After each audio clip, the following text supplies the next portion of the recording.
What's up, everybody? Derek Anderson, the DA. All right, back to the Acolyte. We got to talk about the old representation crew, DEI, in the house, as usual, because these guys, they have to somehow justify why they spent $180 million on this dog shit. They got to figure out, how do we explain this, all right? How do we justify the amount of money that we dropped on an absolute shit show like the Acolyte? How do we justify this to our upper bosses? How do we get out here and talk about this in the media? Well, it's simple. We'll just claim diversity representation, all right? That's what Manny Jacinto is doing right here. He says that the diverse casting means that more people of color will be able to relate to and celebrate and see themselves in this entity that is Star Wars. Nah, bro, we was doing that already.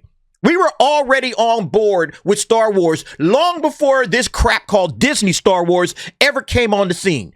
We always show that one video of Return of the Jedi when everybody's standing around the theater. Check it out. All I got to say, the Jedi have returned. We're just fanatics out here waiting on Return of the Jedi. 3 years in the making. We were waiting for this. Some people don't idolize Darth Vader like I do. See, I want him to get Luke. And I think that Luke will destroy Darth Vader. I guess Darth Vader will die. I'm not sure. I hope he doesn't. I love his black. Everyone must have his own ticket. Please have your ticket ready. Going in now for immediate main floor and balcony seating. Hold your own ticket as you enter the theater, please. Move it, move it, move it.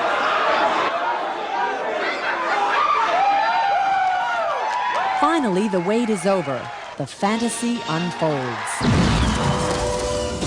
The biggest surprise was to see all of them together at the end playing Pinochle and having a great time. I wished I was there, and I'm going to try to get a part of the next movie myself. This has left me practically utterly speechless, actually, but it was the best one ever. The big surprise was seeing Darth Vader unveil himself to his son. It was very exciting. The biggest surprise? Well, I don't want to give it away to anybody. Do you think it was worth coming to this late at night? Yeah. Good over evil, always. The movie was perfect. It was exactly the way it had to be. It was a fantastic movie, but it was good. Yeah, people of color galore in that damn video, ain't it?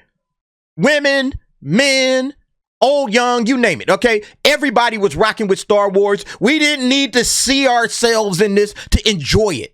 And it doesn't help at all. As a matter of fact, again, I always say, anytime you try to do some phony representation, ooh, here you go, see yourself, see, here's you right there in this show. Anytime you try to do that, basically, you're slapping people upside the head. You're saying that the only way that I will ever enjoy something or love something is if I can see myself in that thing.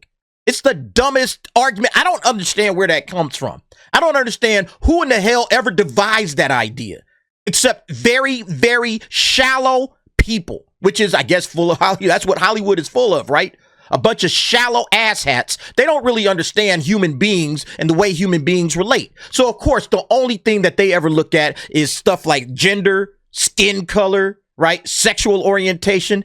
Very surface level things, not the things that get down into the heart of a human being, right? They don't understand that because they live their life playing pretend and trying to jump into different bodies and different peoples. I guess in a certain sense, I can understand it. But, you know, don't try to come out here and tell me, oh, you're going to finally be able to see yourself. Remember, what's her name was saying that? Amanda Stenberg. Finally now, black nerds can be safe. Like, get the fuck out of here, chick. No. We felt just fine, okay? But yeah, let's go ahead and see what Manny is talking about. And this article was written by Spencer Bakuli. Shout out to him. In the opinion of series lead Manny Jacinto, for all of its flaws, The Acolyte can at least be praised for its diverse casting, particularly as it means even more people of color will now feel welcome to engage with the overall Star Wars franchise. Utter nonsense, man. It's like we were already there, Manny, okay? People of color, quote unquote, people of color were already perfectly fine with that shit. Look, I'm going to tell y'all a story. When I was a kid, first year in school, very first year of school was 1978. All right. 1978. Star Wars had already dropped. I hadn't seen it yet. Right. I was a little 4 or 5 year old kid. Hadn't seen Star Wars yet. But everybody on the playground was playing Star Wars. All these little 5 and 6 year olds, everybody's running around. They're picking characters and they're playing people. And I had no idea what they were doing. One kid, a white kid, I still remember him. All right. He walks up to me and says, "You're going to be my Han Solo." And I'm like, okay, all right, let's play. I was just excited to play. So my very first memory of playing was being involved in Star Wars. And it had nothing to do with skin color. It had nothing to do with none of this nonsense that these people are talking about. I was welcomed by a guy, another kid, a white kid. Hey, come on, play with us. You're going to be Han. I'm like, who's Han? I don't know anything about this. I finally saw the movie like a couple of months after that. Okay, I didn't see it in its initial 77 run. I saw it for the first time in 78. But nevertheless, I was invited into the franchise off rip without anything to do with skin color. So again, all of these people that are saying this shit now, this is all current day, modern day nonsense. You go back to the 70s and 80s, we didn't care. You were just, hey, you love Star Wars? Hey, you're a fan. I'm a fan. We don't look at skin color. All we look at is, do you love the franchise? That's all that matters. So yeah, all of this stuff, y'all can get lost with that crap, man.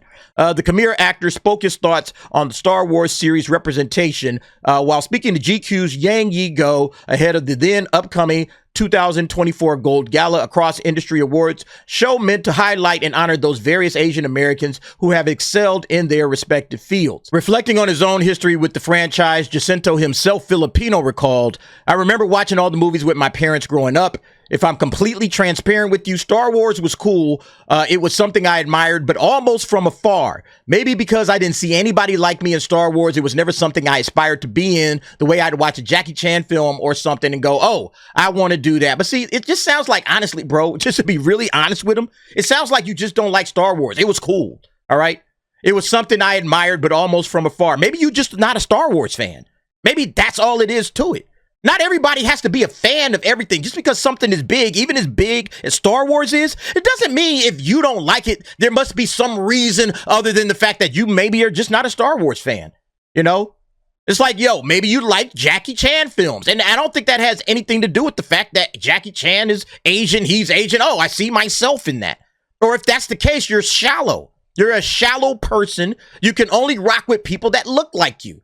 Like there's values across the world that various types of peoples have, men, women, you know, different cultures and everything, and that we can all relate to. That's how humans relate to each other. When we find commonalities despite the superficial differences like gender, skin color, and sexual orientation or whatever.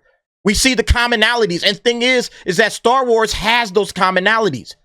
It's a myth that conveys the messages that we all need to know when we're coming up in the world. About loyalty and friendship, about clinging to goodness, turning away from darkness. These are the things that mean something to young people growing up, which is why George Lucas made it in the first place. It wasn't just supposed to be some sci-fi spectacle, all right? I think people miss that. But yeah, I mean, it just sounds like he's not a Star Wars fan, and that's fine, okay? You know, making note of his host's fellow Asian heritage, the actor then opined, I know there are plenty of Star Wars fans that look like you and me already, but it's exciting that in this new iteration, we have Lee Jung-jae, myself, Amandla, Jodie Turner-Smith. Now, even more people of color will be able to relate to and celebrate and see themselves in this entity that is Star Wars. Look, he's making the point that I'm making, all right? Because he says, I know there are plenty of Star Wars fans that look like you and me already. Both of these guys, I guess, were Asian, him and the guy that was interviewing him. And it's like, there's plenty of Star Wars fans that are already in this world that are Asian.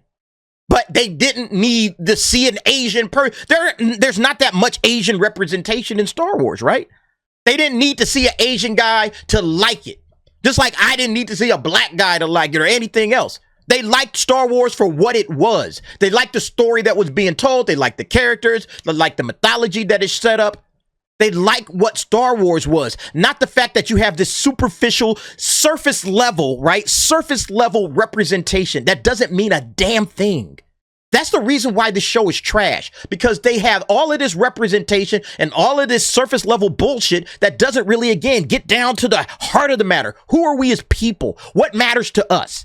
It's all about what Leslie Headland is thinking. And in Leslie Headland's world, everything is about skin color and diversity. Everything is about LGBTQ, feminism, whatever. It's not about the heart and soul of humans. And that's the reason why this stuff fails. That's what George Lucas was able to tap into, Lucasfilm.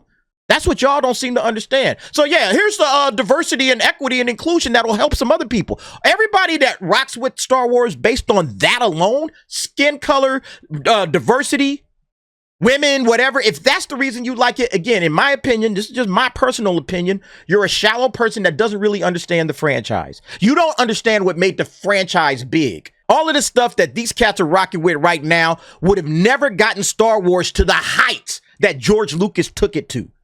But it will absolutely drop it down to where Star Wars is right now. All right. It'll bring Star Wars all the way down and drive it into the earth. Because again, they don't understand the franchise. They don't know what makes Star Wars great. We need people that understand that. Later on in the interview, Jacinto would reveal that his sense of racial othering actually helped inform his performance as the Acolyte's resident Sith. Speaking to his enjoyment of playing the character, the actor explained, I think the best part about the stranger is that he's this avatar for not feeling accepted in a society that you're trying so hard to fit into. He just wants to exist. He wants to be able to express himself in this world, yet society is constantly telling him that he can't.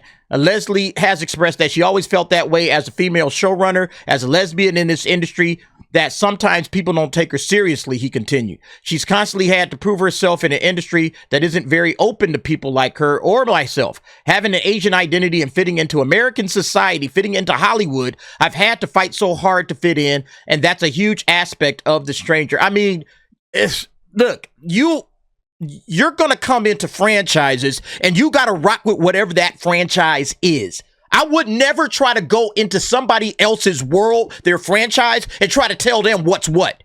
Oh, you got to do it my way. You got to do things the way I see fit. I want to fit myself into this thing. You know, I'm a square peg. You're a round hole. I'm trying to... No.